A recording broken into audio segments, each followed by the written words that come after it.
Hey there YouTube, this is TLR Theory. I'm going to do another game and commentary video impressions, this time covering Shinobido 2 Revenge of Zen. Now if you already know about the Shinobido series, you know it's made by some of the original creators of Tenchu. And some people would argue that this series is actually better than Tenchu. I disagree with that, but hey, that's just me. Now one thing that I like about this game right off the bat is if you've played Tenchu and played Shinobido games of the past, you notice that they're not entirely known for good graphics. Great games, but they're notorious for having very just hilariously bad models. This game is actually kind of an exception. And since it's not upscaled, you don't have to worry about, the typical blurriness, pixelization, and muddy textures that you get on games like Uncharted and Resistance Burning Skies.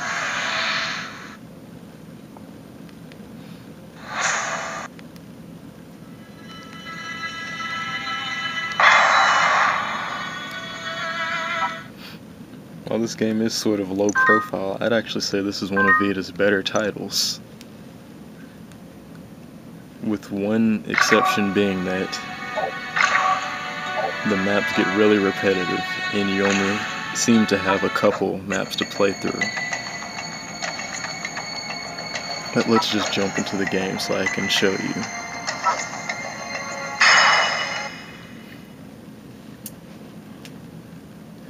Now the mission variety is fairly basic: collect a few items, kill a few enemies, assassinate one major target. And look at that. Actually decent graphics on one of these ninja games.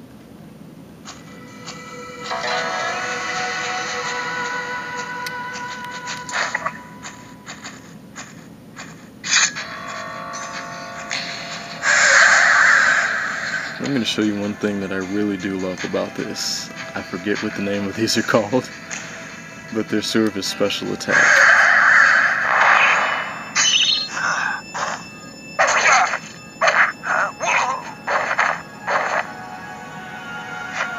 And you can do that pretty much wherever you are on the map. Definitely don't want to do that. Now, one of the things I've really disliked about past Shinobido games on the PSP and PS2 is that they always seem to have weird jumping and acceleration physics that just don't quite feel natural. Sad to say this game is no exception to that.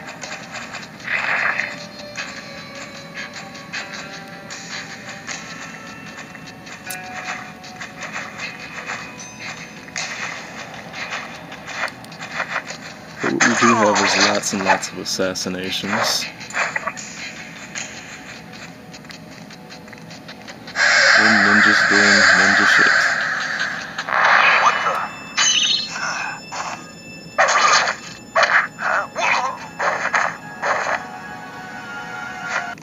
I don't think they'll ever get tired of that.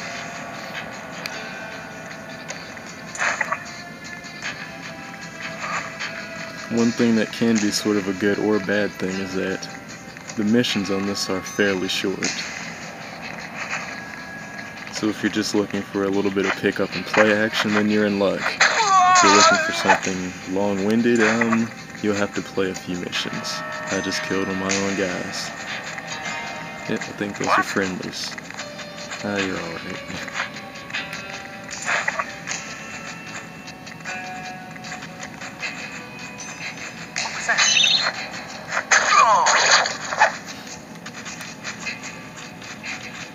What now? I don't think they're friendlies, but rather just people that I could do without killing, and I upset someone. So much for stealth, but we'll get to show you a fight. Or, oh, it's just two other people fighting.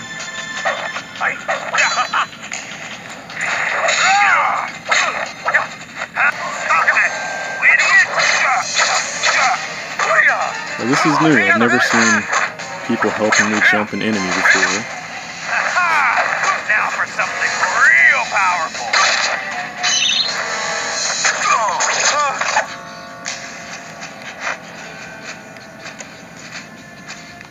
They still don't seem to be too accepting, so I guess they're neutrals.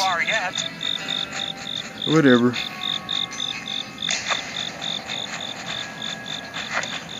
Well, where'd they go to? Now, another typical conclusion of Tenchu and Shinobido games that I don't think is present here is the level editor. Hey there, guy.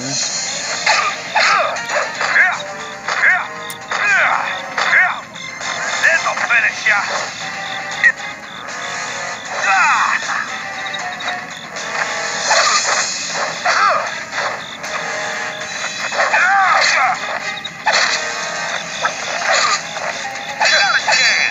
Well, the camera's nowhere near as much of a mess as previous Shinobido games, and even a fair deal a bit better than the PS2's iteration of Tenchu. So you have a somewhat less clumsy battle system.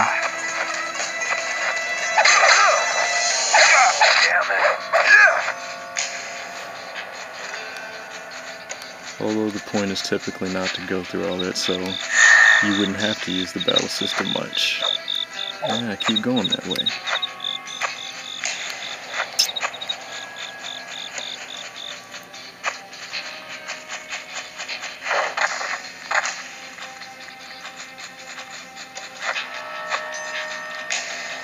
I know right now if this were Tenchu, I'd probably have a ninja dog rating already, been detected twice.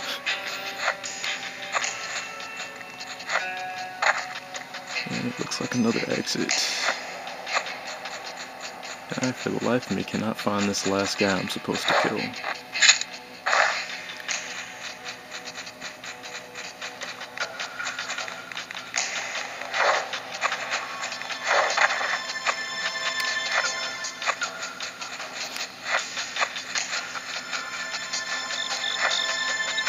What I can show off are the game's, decent visuals here.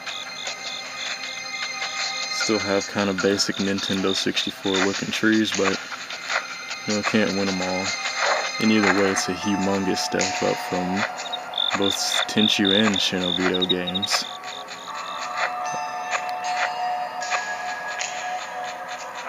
Wish they'd pay me more. Wish they'd pay you more. I feel you on that, buddy. Nope. There's a lot of ways to get out of this level. They want me to give up. See, now I gotta find this guy. Whoa, not that way. Okay.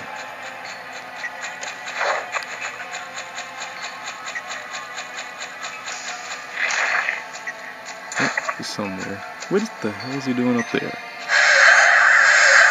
Let me finish this with more dramatic stuff. Here it comes. Hi, guy.